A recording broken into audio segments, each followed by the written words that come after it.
A deal on Dickens, who could resist? A stack of Austen, warmly kissed. Golden Age crime tales twist and turn, every page a treasure to learn. Books keep coming home with me, piles so tall they're all I see. Turn a page and sail the sea, reading always feels so free. Hi, my name is Talia. Welcome to Talia Nerds Out. I have, for this particular video, a mystery book haul. And I think most of them are like during that golden age of mysteries. So let me first of all grab the one which I'm pretty sure did not. And I'm not sure whether or not I'll keep this one because Mom said that she saw language for the Maltese Falcon. This is the Dashiell Hammett collection. It has all of his novels. If I find that the other ones are the same issue as the Maltese Falcon, I will have to end up destashing this. But when I pitched this up, and I think actually I got this for a free book credit, so I didn't really lose anything by it. But it is sad because if I do end up having to unhaul it, like I think I will have to for language, I will be sad to lose this pretty copy. But I don't want a bunch of God's name in vain in my novels, and I don't need that. So we'll see if I end up being able to keep this or not. Now, I think the rest of these are golden age. This one here is it's just set in the I want to say this was written in the 1920s. Let's see. I could be wrong though. Yeah, okay, this was written in 1926. So about the time period of the golden age of mysteries. And this was an American book. So he wasn't a member of the Detection Club, but this is S.S. Van Dyne. I tried reading his book initially via Kindle as a library book through the Libby app, but unfortunately, the way that the book was set up, it didn't really, I was having trouble following the book because there were footnotes and just kind of was like the setup wasn't very convenient for me to really, it was overstimulating me. So I was like, okay, obviously I need to read this one physically. So this is the first in the series. This is Philo Vance 1, The Benson Murder Case. And I do like the cover for this, and the book has a really nice feel to it. It makes me think of the way that the British Library Crime Classic covers feel.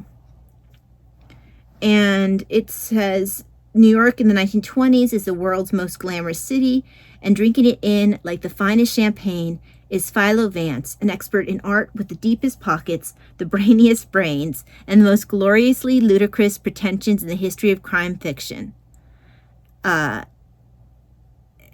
It says Vance steps in to solve the puzzle, not merely because he is bored and seeking new entertainment, but also because honor compels him to point out all the ways in which the police are getting it wrong. The cops, of course, are profoundly grateful, like all members of the lower orders, when their mistakes are pointed out. Lord Peter Wimsey would be appalled, but the reader will be delighted. Philo Vance, here in his first outing, is the sleuth you love to hate. So I have not yet fully read a Philo Vance. I really didn't get a good chance to get a good snapshot of his character when I did attempt to read the book because of the format just didn't work for me in the Kindle. So I look forward to reading this and seeing actually how hateable he would really be. Then I've been wanting to read an Ellery Queen, and it was less expensive, or it made more sense the way it cost to pick up this as an omnibus than to pick it up just the first book, which is what I wanted. So the Roman Hat Mystery is the first book, but it comes with, I believe, is the first three, Roman Hat Mystery, Calamity Town, and Cat of Many Tales. And Ellery Queen, if you're not familiar, is written by two cousins. Actually, one of the cousins, after he died, the other cousin stopped writing the character because he couldn't see continuing the series without his cousin. But they also are the ones who started the Ellery Queen magazine, which I'm not sure if it's still out, but it did, stay on after their deaths. But the conceit of the book is that Ellery Queen is the character name, and the character is an author as well as the sleuth. So the books are authored by Ellery Queen, which is fun. Not read any of these yet. And then the rest of these I'm pretty sure are British crime classics, because I mentioned in a different video in a book review that I'm trying to build up my collection. Oh, this one's not. This is a kind of a nice, fun size, and it has a nice feel to it. This is my other Ronald Knox mystery. Most of them aren't Kindle because it's really hard to get a good price for his books that are mysteries. But this is the Viaduct Murder. When I picked up one for me, I picked up one for my mom because I was able to find them for about the same price. So I will end up, I think I have a space for me to be able to put it up there. So I'll be putting it up with some of my other Detection Club mysteries. Now, continuing on to my library crime classics. So this one is a little bit different than the other British Library crime classics, although it is technically in the series. This is How to Survive a Classic Crime Novel. It makes me think of the title, at least, makes me think of the book that I also have, which is How to Survive a, I think it's called like a British Village, and talks about, you know, how murderous the British villages are during that like golden age of murder mystery, if you were to go off of those stories. It feels like this is set up in much the same way. So it's just a fun tongue-in-cheek kind of read, it sounds like. Then the ones are actually stories. This is one of my other biblio mysteries I own. I did a review on The Death of Mr. Dodsley, which is a London biblio mystery. Well, this one is a Yorkshire biblio mystery. And this is The Mysterious Mr. Badman by W.F. Harvey. And this was written in a limited run in 1934. Exceedingly rare and fast-paced biblio mystery set against landscapes of Yorkshire. Is long overdue in its return to print. So I haven't read this.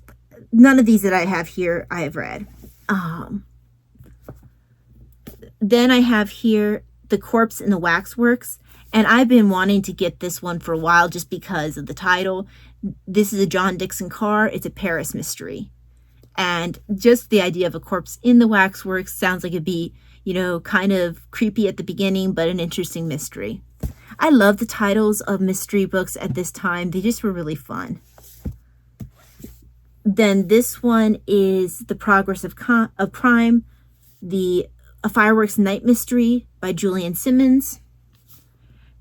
And this one is supposed to happen on a Guy Fawkes night. Now, this is one of the later ones. I think this one's, yeah, this is a 1961 by Julian Simmons. Although Julian Simmons was a part of the Detection Club. Apparently, he started writing in the 1950s, and he served at one point as the president of the Detection Club. Then I have here Murder by the Book, Mysteries for Bibliophiles, and I guess that these are short stories. So you have in here books, stories by Christiana Brand, Edmund Crispin, Roy Vickers, Julian Simmons, Nicholas Blake, A.A. Milne. So that one's short stories, which might be a nice fun one to read if I just want to catch one here or there. But I think this is all Detection Club. Does it tell me? I know several of these are Detection Clubs. This is at the very least Golden Age mystery authors. Then this one is another John Dixon Carr, but he's writing here as Carter Dixon because he wrote under both names. And this is The White Priory Murders, A Mystery for Christmas. And finally, of the British Library Crime Classics that I picked up, this is The Division Bell Mystery by Ellen Wilkinson. And this was published in 1932, the only mystery novel written by Ellen Wilkinson, one of the first women to be elected to Parliament. And I guess that this book plays off of her intimate knowledge of that kind of political landscape. Oh, let's see, when was this one written? This one is 1934. So this is 1932, 1934. These are short stories, so they're kind of spread throughout. This one's 1960. When did Corpse of Waxworks? 1932 and 1934. So most of these are the 1930s, other than the short story collection and the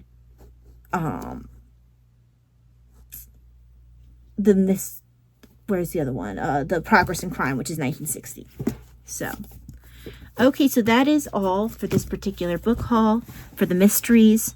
I look forward to diving into these because I do enjoy a good Golden Age murder mystery. And yeah, I'm going to look forward to discovering some of these authors. I'm not sure. I probably should start with John Dixon Carr with sorry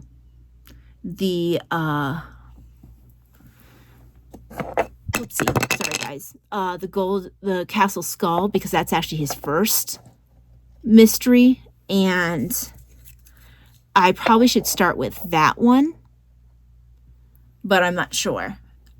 So yeah, that's it for now. I will see you guys for the next video. I'm not sure when this video will go up, but regardless, I'll see you whatever the next video is, and whenever this goes up, it'll go up. All right, God bless. Bye. Books keep coming home with me, piles so tall they're all I see. Turn a page and sail the sea, reading always feels so free.